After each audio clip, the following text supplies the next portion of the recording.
আসসালামু আলাইকুম গাইস, সবাই কেমন আছেন? আশা করি সবাই ভালোই আছেন। এই কড়া রোদের ভিতরে মানুষ কীভাবে এই কাজটা করতে পারে?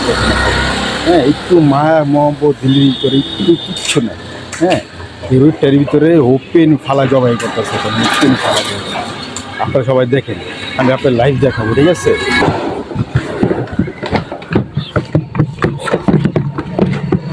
ভাই আমি আপনার লগে আছি ভাই, সমস্যা নেই। আপনি জবাই করেন একটা বিসমিল্লাহ দিয়ে।